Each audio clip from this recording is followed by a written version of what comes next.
coisa maravilhosa. Falar de Corinthians agora, depois a gente vai para classificação dos grupos da Libertadores. O Corinthians perdeu ontem. Perdeu não, perdão, já foi um hábito aqui, uma força de expressão, né? O Corinthians veio perdendo sempre. Empatou ontem, mas a torcida tá naquele clima de um time que não ganha. Empatou em 0x0 contra o Argentinos Júniors. O Paulinho se machucou justamente num cenário em que ele enfim tinha se encontrado ali no time. O Luxemburgo tinha encontrado uma posição para ele. E aí o Luxemburgo chega ao 7º jogo sem vitória no comando do Corinthians. Ainda não venceu o Luxemburgo, vai se encaminhando para o fim do mês. Aí. O Corinthians não vence faz um mês. Amanhã completa um mês que o Corinthians não vence uma partida. Mas segue vivo na Libertadores, a gente daqui a pouco mostra a classificação para vocês, não muito graças ao próprio Corinthians, mas teve um resultado muito inesperado no grupo do Corinthians, que salva o time e ainda dá uma esperança para as 2 últimas rodadas de que dá para se classificar para as oitavas de final. O Raul, que estava fazendo a cobertura ali na Argentina do jogo, conseguiu pegar essas aspas do Paulinho. O Paulinho emocionado ali, com lágrimas nos olhos, né? Acabou de voltar de uma lesão grave também, ficou quase um ano inteiro parado e agora se machuca de novo com suspeita de uma lesão grave no joelho.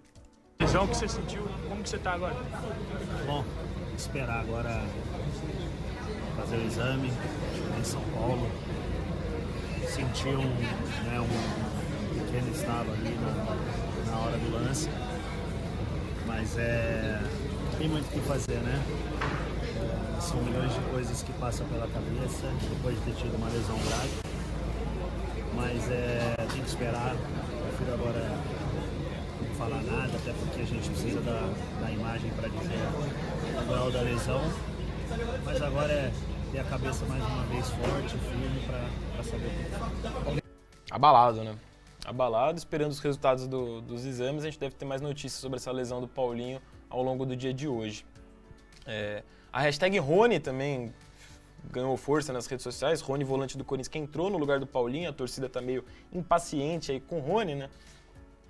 Esse perfil mandou, por exemplo, a fase do Corinthians é tão terrível que após o time aparentemente encontrar um esquema de jogo ideal, do nada o Paulinho vira uma peça-chave desse esquema e o Paulinho se machuca. E para completar, entra o Rony e o time piora drasticamente. O Rony que ontem foi protagonista de um lance que causou expulsão lá do jogador do Argentinos Júnior, mesmo com um jogador a mais o Corinthians não conseguiu vencer o jogo. O Rony acabou tomando uma cotovelada, abriu, acho que o supercílio dele aqui sangrou bastante, usou essa touquinha ali.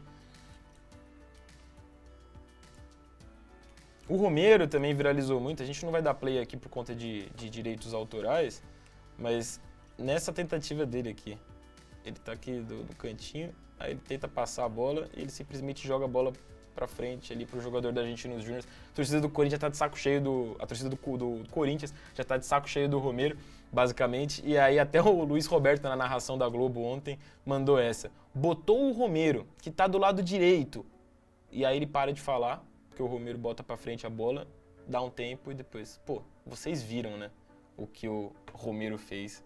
Então, aliás, foi uma crítica também que a torcida fez ao Luxemburgo, né, de mais uma vez tirar do banco de reservas o Romero, preferindo ele a outros jovens que estavam ali à disposição. E o SofaScore traz essa estatística do Romero pra gente aqui. Romero, aos 30 anos, chega à marca de 40 jogos consecutivos pelo Corinthians sem marcar gol, sem dar assistência, sem participar de gol. Ele que é atacante, por 40 jogos em sequência, né, sem participar de um gol, é realmente uma marca horrível para um atacante. Que dureza. Até a hashtag Vitor Pereira ganhou força no mundo do Corinthians ali nas redes sociais. Pessoal, lembrando do técnico do ano passado, que foi vice-campeão da Copa do Brasil, e pedindo, até então de brincadeira, a volta dele. Essa página aqui de memes do Corinthians, volta Vitor Pereira, eu levo a sua sogra na Unimed toda semana. Vale lembrar que o Vitor Pereira usou a desculpa da sogra doente para sair do Corinthians e fechar com o Flamengo, né? Esse perfil também, já fui muito orgulhoso nessa vida e perdi muita coisa sendo assim. Hoje sou uma nova pessoa, por isso digo sem vergonha alguma, volta Vitor Pereira. Torcida é mais então de brincadeira, mas que loucura. Vou colocar para vocês agora na tela a classificação aqui dos grupos. O Flamengo está em segundo com 5 pontos, distante do Racing, mas ainda numa situação tranquila de classificação. O Palmeiras também em segundo, mas aí numa situação bem tranquila de classificação, ainda vai jogar contra o líder Bolívar no Allianz Parque, a tendência é que ganhe bem. Então o Palmeiras caminha aí com tranquilidade para ser o líder do grupo. já abriu, né, 6 pontos de vantagem, ainda só não está matematicamente classificado, mas basta um empate para o Palmeiras se garantir na próxima fase, nos 2 próximos jogos. O Fluminense joga hoje pela Libertadores, o Inter joga hoje, e no grupo do Corinthians está a situação mais difícil de um brasileiro, né? O Corinthians em terceiro no grupo, mas se beneficiou de uma vitória inesperada do Liverpool sobre o Argentinos Júnior, sobre o Independente Del Valle, perdão, o Liverpool venceu o Independente Del Valle ontem, aí travou o Independente Del Valle, manteve aqui com 6 pontos, o Liverpool foi a 4, e o Corinthians empatou ontem, também vai a 4, ainda depende só de si o Corinthians. Se vencer os próximos jogos contra o Del Valle e contra o Liverpool, o Corinthians se classifica para a próxima fase. A questão é o Corinthians vencer, né? Faz 7 jogos aí que o Corinthians não vê, 7 jogos com o Luxemburgo, o Corinthians não vence, faz um mês que o Corinthians não soma uma vitória sequer. Mas essa é a situação dos times brasileiros na Libertadores, certo?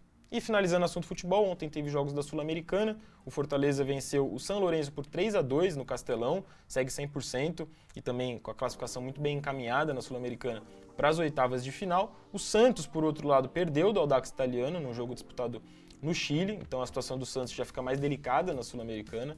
Eu vou até mostrar aqui, são os 2 resultados, né?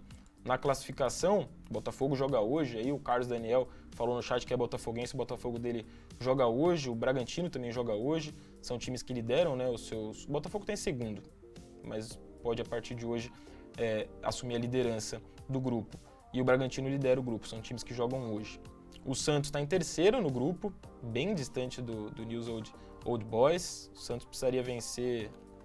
O Santos ainda briga por uma classificação em segundo no grupo, né, para participar daquela preliminar com o terceiro colocado da Libertadores. O Santos está numa situação bem complicada depois da derrota de ontem para o Audax Italiano. E o Fortaleza lidera o grupo com 100% de aproveitamento, aí também já está classificado para a próxima fase da Sula. Fortaleza voando, hein, depois de cair na pré-Libertadores esse ano, dessa temporada. E deixar um registro aqui no jogo do Santos contra o Audax Italiano. O Santos denunciou um caso de racismo contra os jogadores Ângelo e Joaquim. Esse é o tweet do Santos. O Santos Futebol Clube novamente vem a público denunciar e repudiar com veemência mais um caso de racismo no futebol. A gente estava falando agora há pouco sobre o caso Vini Júnior lá na Espanha, né? Você vê que é um problema de educação que não pertence só à sociedade espanhola. Dessa vez, os alvos das injúrias raciais foram nossos jogadores Ângelo e Joaquim. Os dois foram atacados verbalmente e com gestos imitando macacos por torcedores adversários presentes na partida de hoje. O crime foi denunciado pelo Santos, ainda dentro do estádio, para os representantes da Conmebol, os 2 casos registrados oficialmente, e o clube aguarda o posicionamento da entidade diante dessa situação inaceitável. Vale falar que a Conmebol é muito criticada, né, nos últimos anos, aqui no futebol sul-americano, nesse assunto de casos de racismo no futebol, tal qual a La Liga, lá na Espanha, também foi muito criticada nessa semana. Então dá para fazer esse paralelo entre as 2 entidades ali responsáveis pelos campeonatos, a Conmebol responsável pela Libertadores e pela Copa Sul-Americana aqui na América do Sul. Aqui há um relato, né, do que o Ângelo disse ali em entrevista na saída de campo. Quando fui chegando perto da bandeirinha para sair, um torcedor me xingou de mono e fez gestos de macaco.